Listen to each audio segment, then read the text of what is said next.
He's the tallest man on the radio, so sit right back and enjoy the show. Flying through the air like a ballistic missile. Here's your host, Ben Kissel. Hey, what's up, everyone? How you doing? Ben Kissel here, hanging out with Kyle Plouffe. Hello. You can listen to Kyle Plouffe on the Death and Entertainment podcast.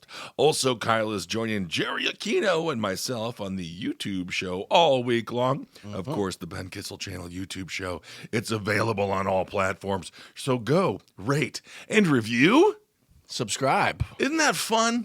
You have to rate and review and subscribe. Yeah, do it all. It's like homework.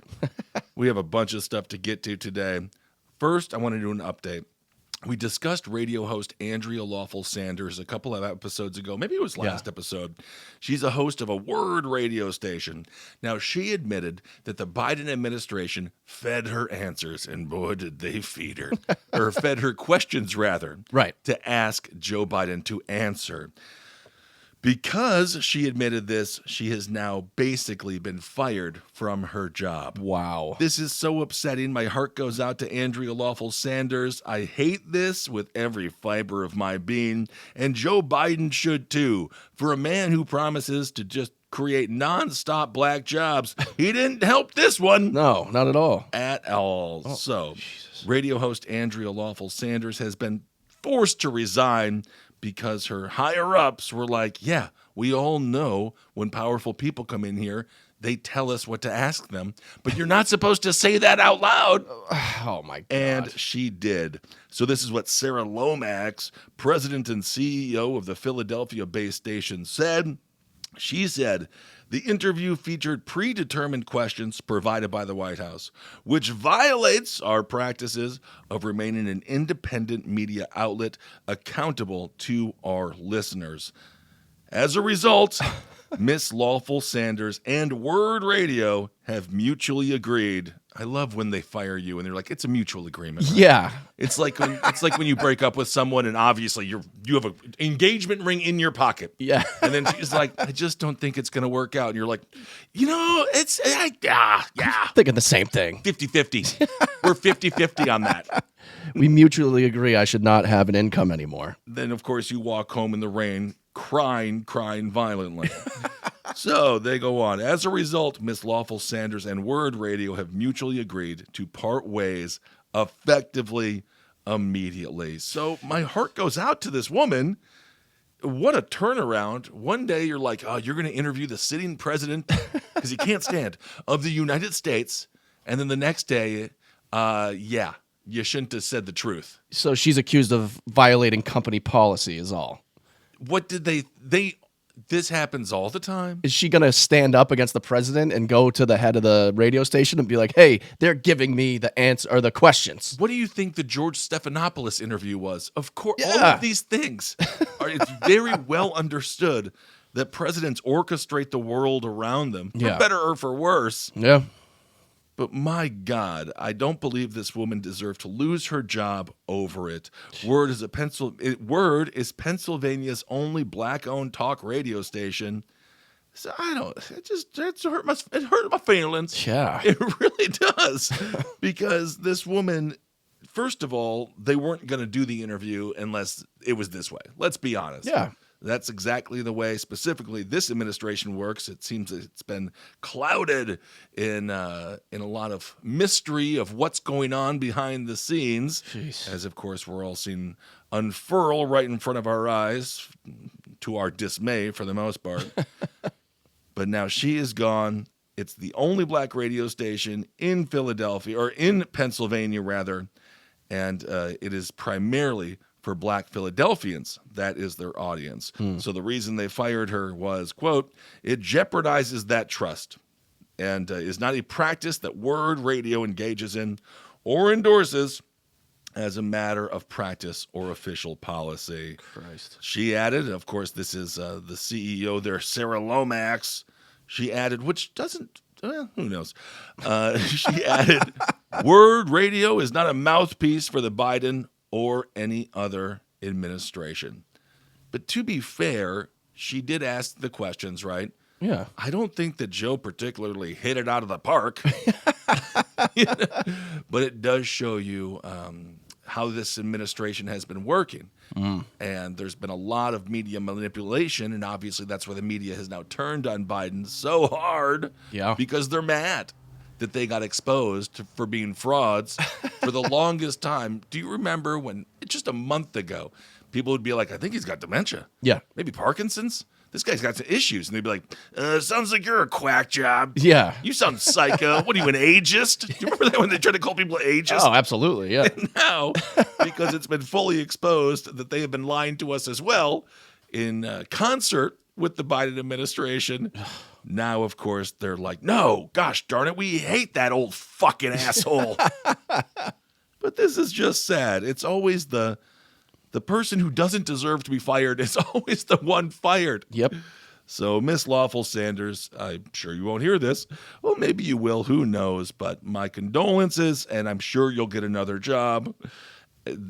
She asked him 4 questions, and it was just about the stake of the election. It's not like the questions that she was asking were super manipulated to, get some kind of response that would make Biden look amazing. They were pretty basic questions. Right. Anyway, I just read that story and I was like, that sucks. That's awful. It really is awful. And if I was the Biden administration, I'd be like, get her job back. Yeah, exactly. Make her like what do the press secretary work, which is a nightmare job. I know everyone hates the press secretaries of the United States always, but it is a thankless job that I would never in a million years want. No. You're just taking all the bullets, but unlike Neo from The Matrix, very rarely do you not get shot. Yeah.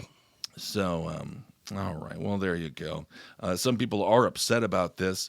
Many top Democrats are wringing their hands in frustration and concern, of course, about the Biden administration. So in an interview on Saturday with CNN's Victor Blackwell, who I do feel like you can trust. Can you? Victor Blackwell. He sounds like he's about to, he's got one hand behind his back with a knife, but he's shaking your hand with a smile. And I like that. Victor Blackwell, she said, this is Lawful Sanders. She said there were 8 questions that were recommended, which is a fun way of saying forced. Recommended. Recommended. It's a good thing. Yeah. There's some recommendations that we would like, maybe you shave a couple of points. Maybe, or you die. Anyway, she ended up dying anyway, at least in her career. So there were 8 questions the Biden administration recommended she asked. She said those questions were sent to me for approval, and she approved them. Now, this move obviously further inflamed the maelstrom that is swirling around Biden's acuity, of course, pointing out to the fact that he can't take any kind of curveball questions whatsoever. We saw that with the Biden debate performance. This is what Blackwell says.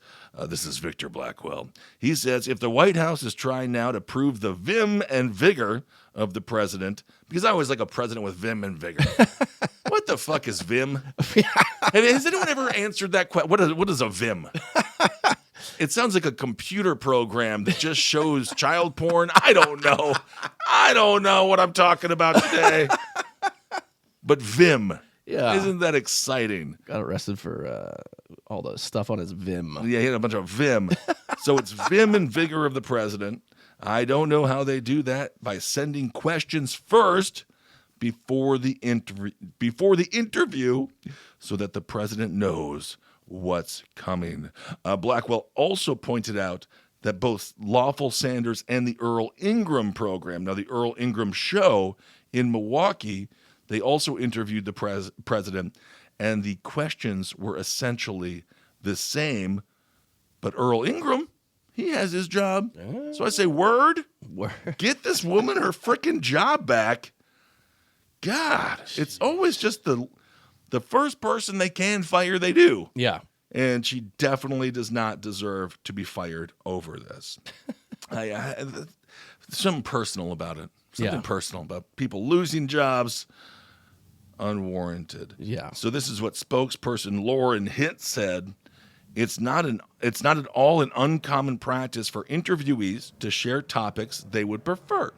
These questions were relevant to the news of the day. The president was asked about his debate performance as well as what he'd deliver for black Americans. The Biden campaign later said on Saturday it will no longer suggest questions to interviewers, which is good, which I think means he will no longer be doing any interviews. That's exactly what I was going to say. Oh, Lord. A source familiar with the Biden booking operation, this is what they told CNN.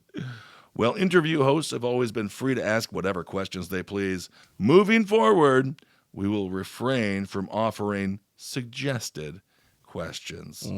So this woman technically did the American people a great service by pointing out what the Biden administration does, which is have pre-scripted questions. But again, the questions weren't, they were basically what she was going to ask anyway. Right.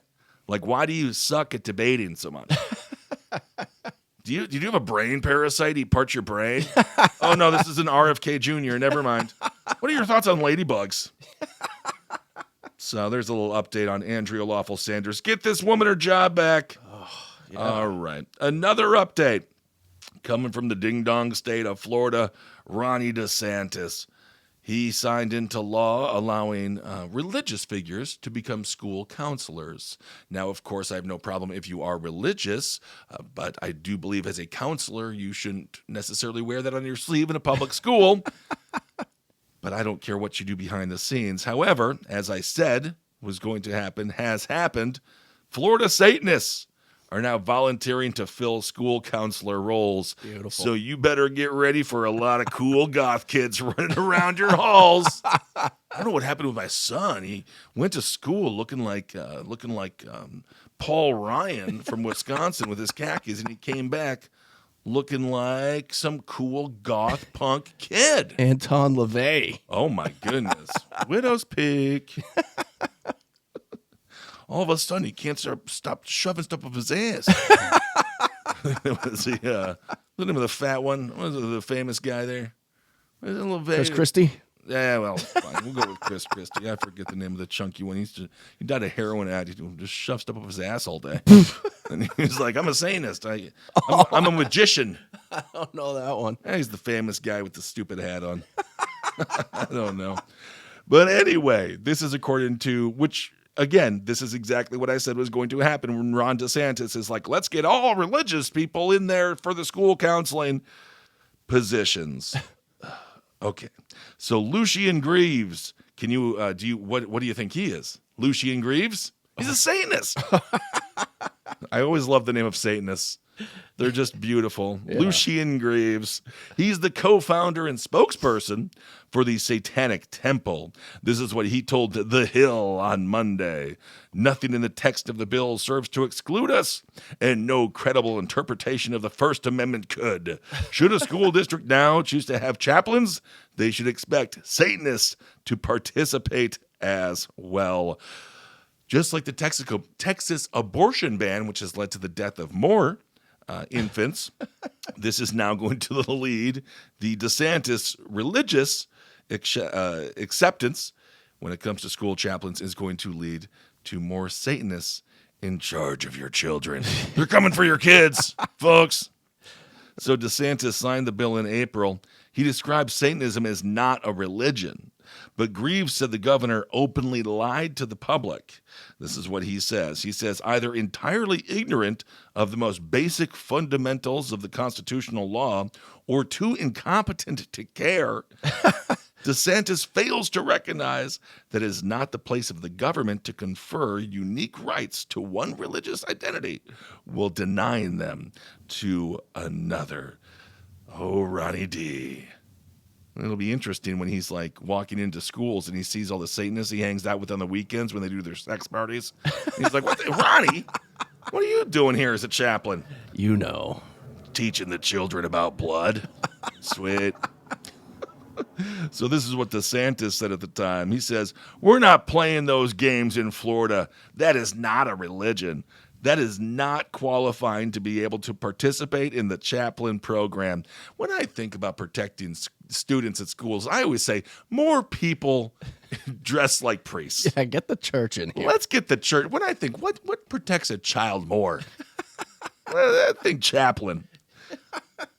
So he says, we're going to be using common sense. You don't have to worry about that. Oh, good Lord. The Florida move allowing chaplains to serve as public school counselors comes as more states are aiming to inject Christianity into public schools, as we've covered with many other states. Regarding the Ten Commandments, I believe that was Texas, where they want the Ten Commandments in every classroom, so on and so forth. And of course, the satanic groups are like, you want the Ten Commandments? Well, then you have to have, like the 8 Commandments of barf? I have no idea. But everyone needs to be included if you're going to allow every religion. You can't just honor one religion and not others. So the Satanic Temple has increasingly leaned into the fight over freedom of religion in public schools, including through an establishment of an after-school Satan club. So there you go. I'm in. If you want to be. You know, I can't go to football practice. I got my after-school Satan club. It does make it not cool. I'm going to say this. Yeah, a little bit. As soon as you're like, well, it's an after-school program. Yeah, if you call it a club. No, I mean, it's never good. And if you are a real Satanist, you can't do it on school grounds. You have to be in the woods. Yeah. You have to be in, like, we used to always just go out to this burnt down house. Yeah. No idea why it was burnt down. No clue why it was in the middle of the woods. But we were like, this is a cool place to party. We're carving pentagrams into it. We were having fun. So, the temple, founded in 2014, says its mission is to, quote, encourage benevolence and empathy, reject tyrannical authority. So there's really nothing wrong with that. I'm with that. Just fine. All right, and another update. Speaking of the devil, Boeing has certainly sent a lot of people to hell. I'm not, that sounds bad. Most people go to heaven.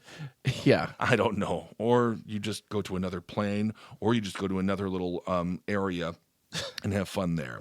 So that's my thoughts on the afterlife. There you go. Boeing, they will plead guilty to a criminal fraud charge stemming from 2 crashes of the 737 MAX jetliners that killed 346 people. Jesus. So you think, oh, wow, they're pleading guilty. Some heads are going to roll. Bring out the guillotine. No, it's the same shit they've already done. It's a plea deal. It's going to, it has to be accepted by a federal judge to take effect. And it calls for Boeing to pay an additional $243.6 million in fines. That's it? That's it. Million. I thought you were going to say billion. I was like, wow, that's a big one. But It's certainly a multi-billion-dollar company. So 346 people died. And they're paying $243 million. So, just under $1 million a person. God.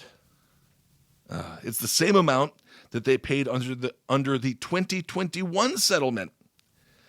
The Justice Department said the company has breached that agreement, so they're just going to charge them again. Yeah. The same fine. And per capita, considering how much money Boeing has, this is like you getting a parking ticket. Yeah. For what? $60 fucking dollars? It 60 sucks. cents. It sucks. Yeah. But you're going to be all right. And they all get to keep their jobs, I bet. Absolutely. A DJ talking about words Exactly. gets fired. These people kill 400 people. Fine. To my understanding, no one's been fired yet from Boeing. So People have been fired from life, It's, but they're the whistleblowers. Exactly. Yeah. Exactly. Great point. It is so sad, and I feel, again, my heart breaks for the families of the 346 people that have been that died in the plane crashes, and as Kyle said, the people who have been suicided or driven to suicide because of Boeing. So the deal also requires Boeing to invest at least $455 million in its compliance and safety programs. So they're just telling them what they should already be doing. But that's not a fine. Right. That's just a reallocation of funds within Boeing. So this is nothing. This is not a fine. This is nothing. Oh, switching bank accounts. It's ridiculous. I'd be horrified to fly right now if I saw Boeing, if I saw it being the 737, which I don't know enough about planes to know. I'm going to start asking those. I'll be like, is that 737 now? I know a lot about planes. Now that looks like a 737 to me. Shit's like Final Destination. Yeah. So the plea deal covers only wrongdoing by Boeing before the crashes in Indonesia and in Ethiopia. God. That's where 346 passengers and crew members aboard the 2 MAX jets crashed. It does not give Boeing immunity for other incidents, including a panel that blew off a MAX jetliner during an Alaska Airlines flight over Oregon in January. That's what a Justice Department said. The deal does not cover any current or former Boeing officials, only the corporation. So the officials, corporations are people, my friend. Well, in this case, the corporation is a great shield for the human beings that I thought were said corporation. Yep. They just hide behind it, like, no, that was the corporation. Who runs it? Well, I do. That's like being in one of those massive robots from, oh my God, oh, my brain is such trash today. Pacific Rim. Pacific Rim, I love you. Destroying an entire city and be like, it was the robot. That was the robot. Who was controlling the robot? Well, I was. Well, we'll cuff up the robot. So, in a filing Sunday night, the Justice Department said it expected to submit the written plea agreement with a U.S. District Court in Texas by July 19th, right around the time of my birthday. Hey. So isn't that a nice gift that I'm giving to Boeing? Put a Boeing on it.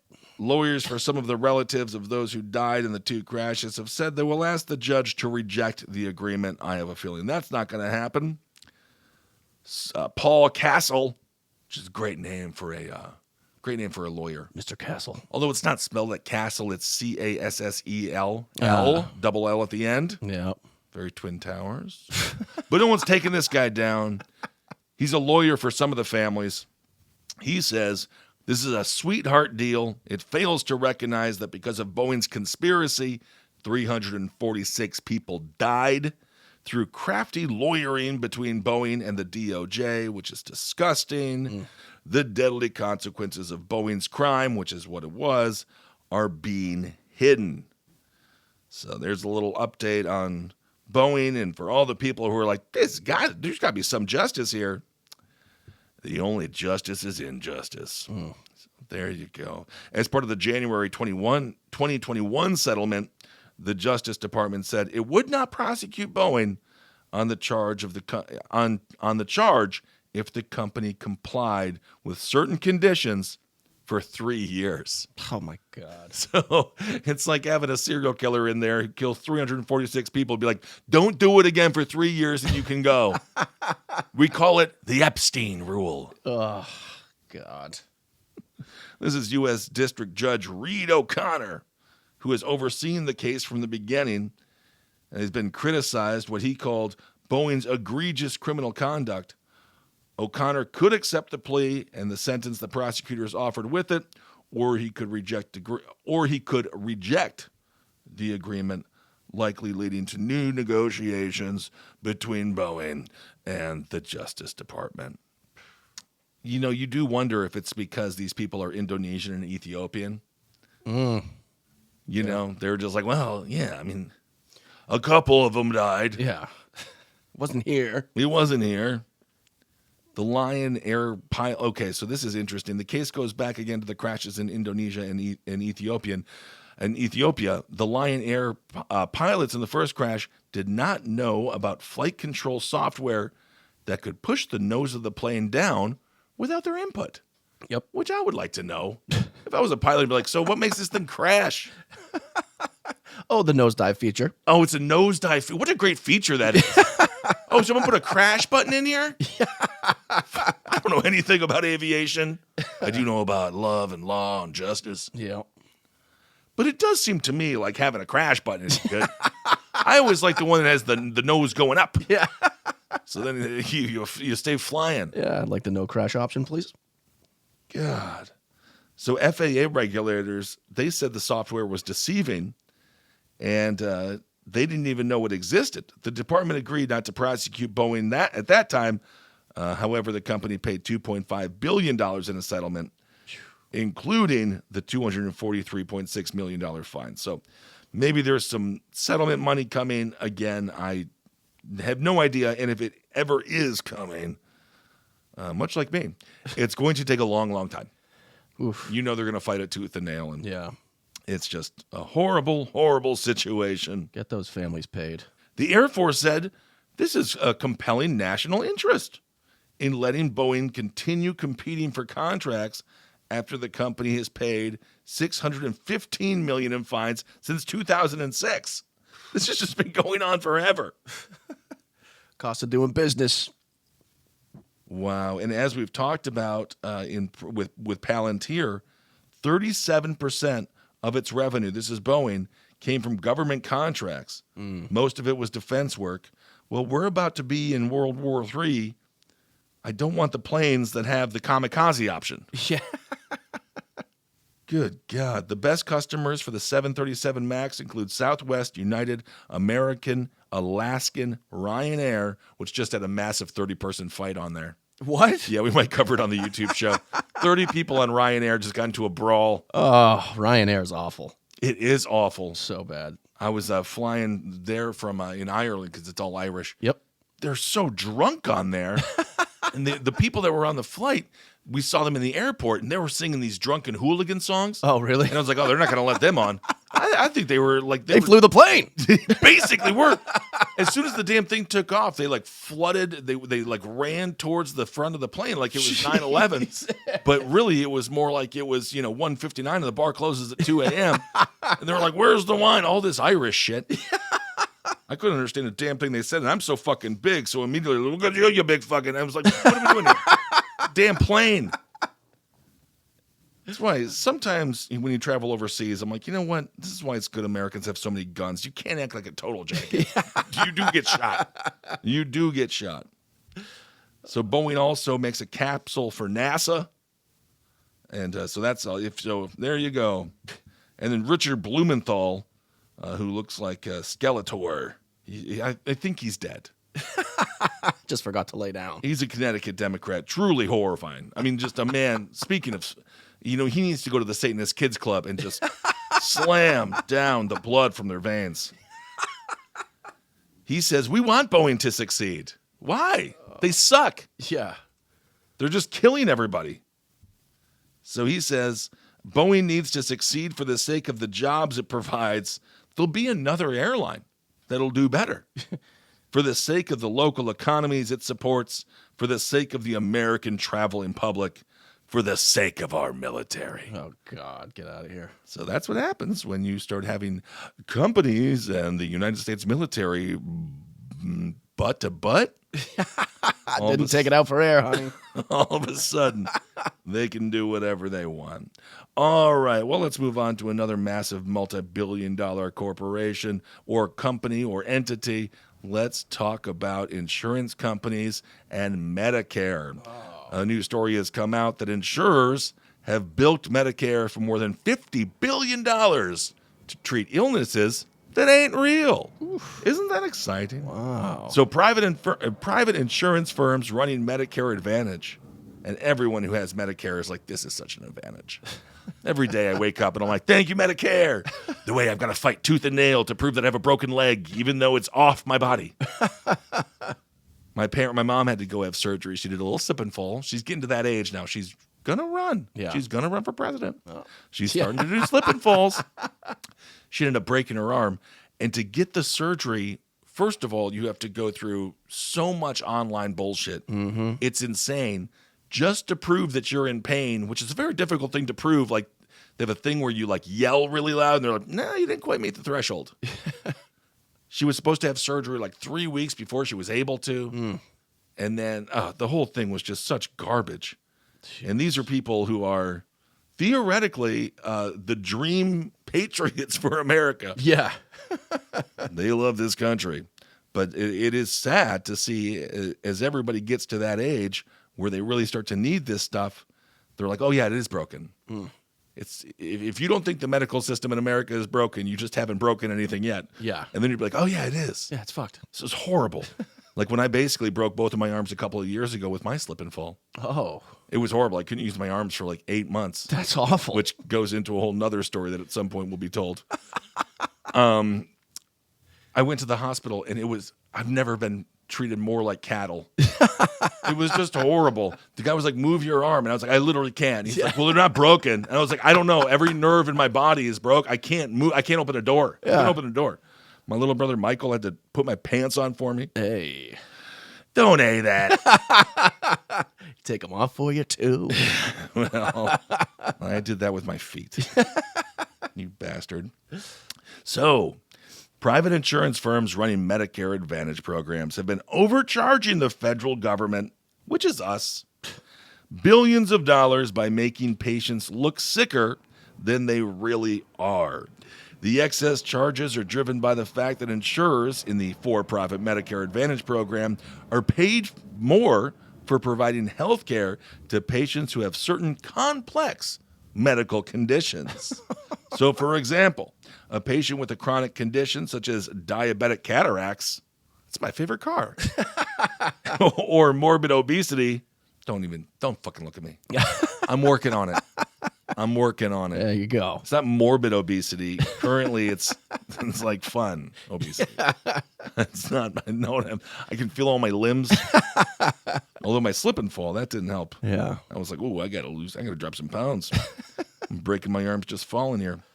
Oh. So, again, let's say you got diabetic cataracts, right? And don't make any jokes. Or morbid obesity, and they say they are worth more to the insurer, which can charge the federal government more for their care. Yeah. This is why the entire system is fucking broken. There was a pharmacist I was watching on Instagram, so you got to believe him. It's on Instagram.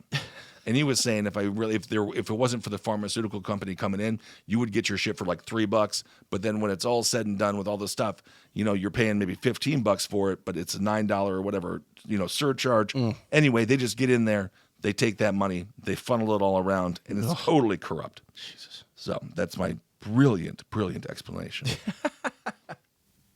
So an analysis of billions of diagnoses delivered to patients in Medicare Advantage plans from 2018 to 2021, investigators found that insurers added hundreds of thousands of questionable diagnoses to patients' charts that resulted in higher payments. You got morbid curiosity? Morbid? What the heck? So tell me about 9/11. He's got morbid curiosity. Why don't you give the federal taxpayers a nice little cough? Do you think Pearl Harbor was kind of allowed to happen? Sir, you got it. You got it bad. You got it in spades, sir. It's a questionable diagnosis. So insurers, because of that, were paid about $50 billion more because of those added diagnoses. This is what the Journal's team, this is, I believe, the Washington Journal, or the Wall Street Journal, I apologize. This is what they said. They said the questionable diagnoses included some for potentially deadly illnesses, such as AIDS. I'd be like so pissed. I'd be like, I have AIDS? You give me AIDS? Wait a second. So we're making up diseases to give me. You're going to give me AIDS? Why? Give me like liver failure. Yeah, give me a break. Gout. God, so someone's just like, you got AIDS. I'm like, what? Don't worry, it's a lie. Your blood's broken. So the questionable diagnoses, again, included some for potentially deadly illnesses like AIDS, for which patients received no subsequent care. What? Because they didn't have it. Untreatable. This AIDS. For conditions people couldn't possibly have. So often, neither the patients nor their doctors had any idea that they were doing this shit. The worst offender among the 5 major Medicare Advantage insurers was United Health, which I think I have United Health. They're a big corporation. I've seen this country. We are not united in health. It earned $8.7 billion in payments from 2021 from, quote, insurer-driven diagnoses. That's fraud. That were not treated by doctors. Oh, my God. So this is the bigger picture. Medicare Advantage was created under the assumption that private, profit-driven insurers would provide health care more efficiently. That was what the idea was. Wow. Free market. No, they're going to be held accountable by the people. Well, we just stopped listening to the people. Well, we were really we're mad at you. Oh, we don't care. Look how that worked. But the system, which now costs more than $450 billion and accounts for more than half of all Medicare spending, has proven to be more expensive than the regular Medicare system it is replacing. Oh, my God. So it's unbelievable. This is what the Wall Street Journal investigators wrote. They say, instead of saving taxpayer money, Medicare Advantage has added tens of billions of dollars in costs. One reason is that insurers can add diagnoses to ones the patient's own doctors don't submit. Wow. It's crazy. It is crazy. Again, radio DJ fired. Everyone's going to keep their jobs over there. Exactly. It's Wow. It's absolutely nuts. Absolutely nuts. All right. Well, let's get to some of this horrible political stuff here. So Biden is going to stay in the race as far as I know at this point. The point of us blabbing right now, he doesn't seem to be stepping anywhere, but specifically not leaving the White House. Maybe he can't. Maybe that's Can't kind of leave, damn it. Oh, there's no wheelchair access for me to get out of here. So, again, the media establishment has completely turned on him, which makes me have some empathy for him because once there's just something in me, I'm just like, why is everyone being mean to one person? So, anyway, so Biden has said, I'm staying in, but now some new polling data has come out that says, well, maybe you're not the best candidate for the job. We've talked about Kamala Harris being if there's any logic at all in Washington, she is the vice president. You would think she would take the mantle next. According to a poll from the Amandi firm that was conducted after Joe Biden's disastrous debate, they say if the election was happening right now, Harris would beat Trump 42% to 41%, with 12% saying they were undecided. So that's not encouraging at all if you're Harris, because I think the 12% who are undecided are just like, I don't want to sound racist here. I'm just going undecided. Because Trump is just going to beat both of our potential female first presidents. Yeah. This is like the sledgehammer. Yeah. Against what was the name of the woman? Susan B. Anthony? No. What was the gal? Oh, what an episode. Thanks for listening. I love you guys. the gravestone that they put all the stickers on after they voted for Hillary, but then she lost. Oh. You got to find this for me, Kyle. This is bad. I love the female listeners. I love the male listeners. I love the theys. I love them all. Let me see. Was it? I keep on thinking Harriet Tubman, but that's not even close to the right person. But thank you, Harriet Tubman, for your work. Yeah, Susan B. Anthony. Susan B. Anthony. I was right. Yeah, we're right. Yeah. Wow, what a shocker! I gotta have less self-doubt. That's what everyone says when they talk to me. They're like, Ben, you need more self-doubt. You need less self-doubt. So anyway, in that poll, again, it's very loose, but it does show Harris and Trump basically tied. Biden, however, trailed 42 to 43% with 10% undecided. Is anyone undecided? It would never be that close between Kamala Harris and Trump. Trump would destroy. Well, people have a lot of fatigue with all this shit. Yeah. I don't know. Who knows? Harris, interestingly enough, outperformed, and this is why I thought this was an interesting article. She outperformed Gretchen Whitmer and Gavin Newsom. Now, the only person that polled slightly better was Hillary Clinton. Wow. So if somehow, in a roundabout way, we get to do 2016 all over again. What an unlikable group of people. I do think a lot of people pulled the trigger in 2016 for Trump, and held their nose. And so maybe Hillary has a chance. I don't fucking know. I don't know. She got a book out. Yeah. Yeah, she got her face on a book. Is it just the list of people she's killed over the years? Okay, it's a big Norm. book. Well, she has immunity to do that now. That's true. It would be kind of fun to see how many people Hillary takes out. Like, get a load of this. Yeah, she could go if she goes full Joker. That'd be, you know what? If she just like wipes her face and all of a sudden it's like when Jack Nicholson. See the white on her forehead. I've taken off my mask. Now you take off yours. I'm like, that's sweet. I'd vote for that chaos. Either way, all of this stuff is speculative, but I did think this is interesting because for the past few weeks, everyone's just been leapfrogging over Kamala Harris and saying Whitmer, Newsom. I don't think they have a chance either. Because people would be like, wait, what? We're just magically pulling people out of a hat? So that's why I think Harris has if they do end up replacing Biden, that is the most logical thing where at least people did vote for her. I just hate this idea where we're pretending we didn't have a primary. Kamala Harris on a ticket, she won in 2020. So that does matter quite a bit. Obviously, all of this is just speculation because Joe Biden has said he refuses to step down. And according to politics professor Seth McKee out of Oklahoma State University, nothing has been tamped down at this point when it comes to Biden and his team being like, the debate. Who debate? What debate? That didn't even happen. That was a deep fake. That was another thing they attempted to do for the longest time. They were calling them what? Creep fakes or fake fakes or deep dishes? What were they calling them? Yeah, the deep fakes, right? Yeah, they had some stupid name for them. They're like, no, that's not Joe. That's a deep fake. Good God Almighty. However, when it comes to support for Joe Biden, he has obviously lost a lot of political allies in the media.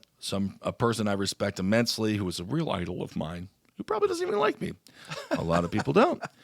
Jon Stewart, he took aim at President Biden's team for the bullshit spin on his Daily Show program. And then you have a lot of Democrats who are now coming out because they are worried about their own election possibilities. If the voter turnout is low for the Democrats, if people just are like, oh, fuck it, I'm sitting this one out, America. You deserve whoever you get. Yep. They're going to lose down ballot votes immensely. They're asking for Biden to drop out. However, the longer it goes, the more that they're going to have to rally around the wagon. I was watching an interview on one of these networks with a dude. He's a white fella, bald. He was out of Washington. And he was talking about how Joe's got to get out. Yada, yada, yada. He's the worst. You can't do it. It's horrible. We love him as a person. He's a great president. One of the greatest presidents of all time. It's time for you to go. But then the questionnaire asked, what would you do if he is the nominee? He's like, I'd full-throatedly support him. Full-throatedly. So, again, the only person that Joe says will make him drop out is the Lord Almighty himself. So, when he starts hearing voices, that's going to be great. Everyone in the White House right now is just like screaming in the walls, be like, drop out. Drop out. And be like, is that God? No, that sounds like Steve. Yeah. Yeah, Steve doesn't want you around anymore. The Almighty Father.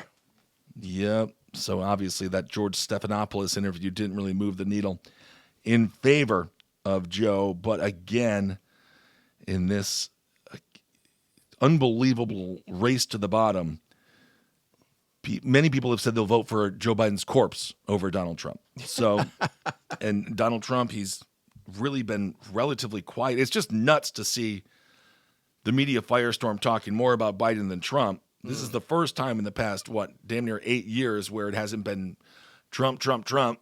Yeah. So they found a new boy to kick, I guess, in Joe Biden. Yeah. Can you imagine the backlash Trump would have got if he got the DJ fired?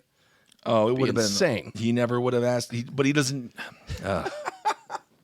Who knows? Yeah. So it does look like, this is according to a Hill article, Democrats have backed Biden internally, and it seems as if they want to move on. Obviously, it's not helping them or the party to continue to have this discussion. So the media can continue to hem and haw, but if Joe says he's running and he continues to do it, then that's what it means. And if you're a Biden guy, you got to ride with him. That's exactly what Representative James Clyburn said. He says, we're riding with Biden. Oh, God. That's fun. They're riding together. I don't even know if they can legally drive. I know Joe can't because he's president. Magoo. According to Representative Stephen Lynch, he's a Democrat out of Massachusetts, he's backing Biden. He says, I feel we've hit a turning point. As the president said, I think yesterday it's been 10 or 11 days since the debate, and it's time to move on. And I think that's where many members are today, more so than they were last week. Most notable comments were those of veteran Rep. Gerald Nadler. Over the weekend, on a private call with the House party leaders, he expressed opposition to Biden being the party's nominee. Nadler told reporters before the meeting, whether I have concerns or not is beside the point. He's going to be our nominee, and we all have to support him. So now he's with him. So the longer Biden just says, I'm staying in, and Jill says, we're staying in, and Hunter's like, I gotta, you need to be president, bro. I'm about to go to prison. Like, Dad, can you be president, please? It's going to make my life a fuck ton easier. Because that whole prison thing, which I really don't want to do. So the longer it goes on, in my humble personal opinion, the more it is what it is. And if you don't want Donald Trump to be president, then you have to vote for Joe Biden. Yeah. And that is why the American people are so happy today. Yeah. Lived happily ever after. Onwards and upwards for the country, huh? Yeah. All right, everyone. Well, it will get better. It'll have to, I think. I think it has to get better. Yeah. We'll see what it's like on the inside of a mushroom cloud. The new gen. There's a new gen coming. Yeah. All right, everyone. Well, thank you so much for listening to this episode. And now these are going on YouTube as well, right? They are. All right. So if you watched on YouTube, it's just a little screen. I think it's on my face. Yeah. So I hope you had fun. Yeah. I hope you looked at it. Episode 1 got posted last night, and they'll keep going. Episode day by day. 1 of so This the one program. we did way back in the day. Yes. A couple of months ago. Yeah, so they're That's going to roll old. out. Are they going to roll them out? Yeah, I think so. Unless you want them all I just same put them day. all up. Okay. Put them all up. All right. There we go. A little business. Hey. We did a little business. A little behind the scenes. Can we make my mouth move? on Yeah. animation? Like a puppet. Yeah, that sounds about right. All right, everyone. If you are in the area of Pennsylvania, get this woman her fucking job back. Yeah, for real. God, she did not deserve to get fired. All right, everyone. Thank you for listening. We'll talk to you later. Bye. Bye-bye.